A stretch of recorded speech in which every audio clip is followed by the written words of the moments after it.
بسم اللہ الرحمن الرحیم۔ قبولیت دعا کی شرائط۔ جلدی نہ مچاؤ۔ نبی کریم صلی اللہ علیہ وآلہ وسلم نے ارشاد فرمایا، بندہ کی دعا قبول ہوتی ہے تا وقت یہ کہ کسی گناہ یا رشتہ داروں کے ساتھ بدسلوکی کی دعا نہ کرے جب تک کہ جلدی نہ مچاوے۔ عرض کیا گیا، یا رسول اللہ صلی اللہ علیہ وآلہ وسلم، جلدی مچانے کا مطلب کیا ہے؟ آپ صلی اللہ علیہ وآلہ وسلم نے فرمایا، جلدی مچانا یہ ہے کہ یوں کہنے لگے کہ میں نے بار بار دعا کی مگر قبول ہوتی ہوئی نہیں دیکھتا، سو دعا کرنا چھوڑ دے۔ مسلم۔ دعا کی قدر۔ نبی کریم صلی اللہ علیہ وآلہ وسلم نے ارشاد فرمایا، اللہ تعالیٰ کے نزدیک دعا سے بڑھ کر کوئی چیز قدر کی نہیں۔ ترمذی و ابن ماجہ۔ دعا کو لازم کر لو۔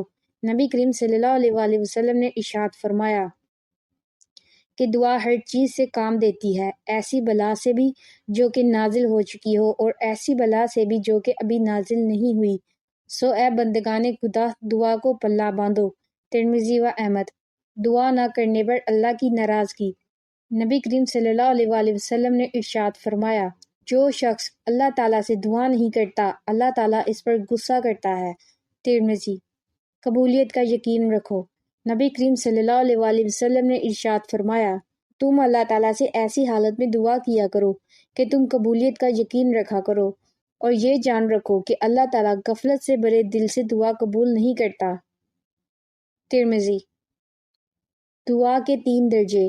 نبی کریم صلی اللہ علیہ وآلہ وسلم نے ارشاد فرمایا، کوئی ایسا مسلمان نہیں جو کوئی دعا کرے جس میں گناہ اور قطع رحمی نہ ہو مگر اللہ تعالیٰ اس دعا کے سبب اس کو 3 چیزوں میں سے ایک ضرور دیتا ہے۔